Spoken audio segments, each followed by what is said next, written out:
I have shed friends every season of my life. My close circle has always been very, very small. Very, very small. Very, very small. Very small. Non-existent. I also feel like I grow really quickly because I don't hold on to things long. The moment something doesn't provide me value, I shed it. I think about my life in 3 to 5 year seasons.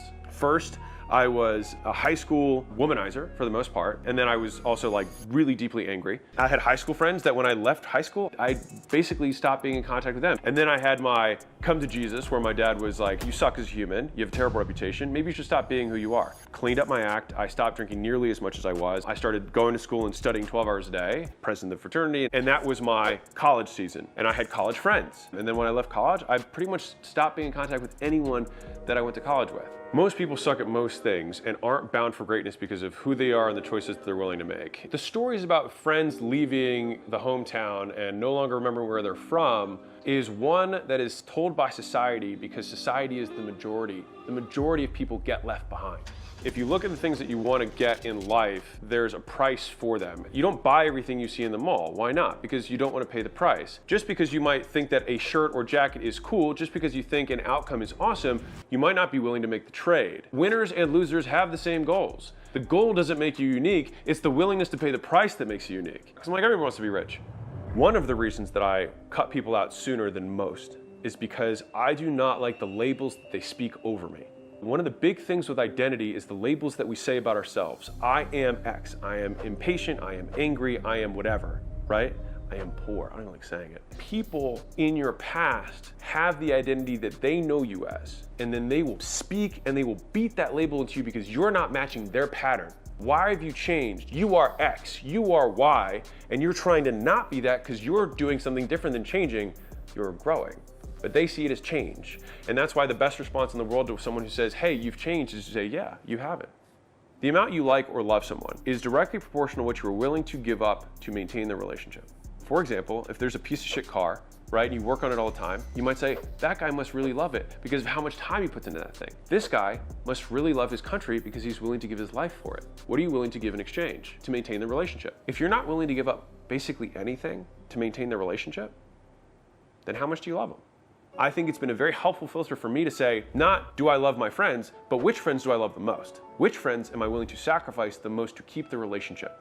And I am a big believer in utility. There is an exchange in every relationship. You get something and they get something back. People don't like the idea that relationships are transactional, but they are. Transactional just has a commercial vibe to it. But if we just think about it as from a behavior standpoint, you've got two things that can happen. A behavior is reinforced or it is punished.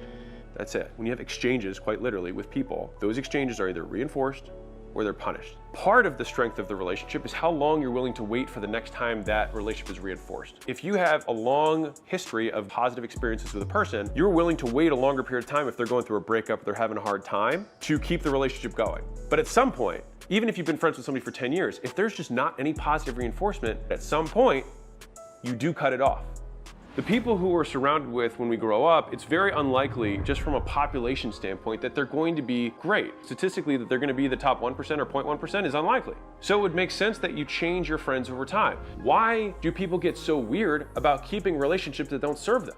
I think it's just because we have a societal story around it. Like shedding identities is such a core part of entrepreneurship, is that you have to be willing to say, I am no longer this way. I will no longer behave in this way. And I don't accept that reality as truth.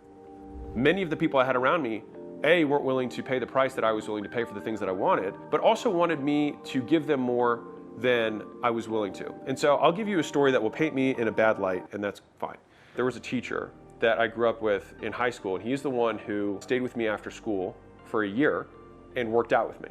2 hours a day, and he taught me how to work out. I got in shape, got more confidence, better at school. From there, that snowballed into me getting into fitness. Huge catalyst snowball. Somebody heard that story and then found the teacher, and they linked us. He was like, hey man, I'm not asking for a lot. I would love to just have like a 2-hour call with you every week.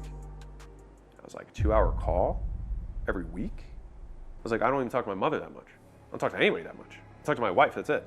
The value of the relationship was in the past. You might be like, Alex, you're a horrible person, and that's possible. Maybe I am. I was not willing to give 2 hours a week, 100 hours a year for the rest of my life to pay a debt for somebody who works out with me. Because we only have so much juju, we only have so much time, we only have so much focus, so much energy that we can pour into things. And if you're not putting all your energy in one direction, it's scattered and then you don't move as fast. My closest friend, I spend 1 hour a week with every week. My closest friend. You want to be a kind person.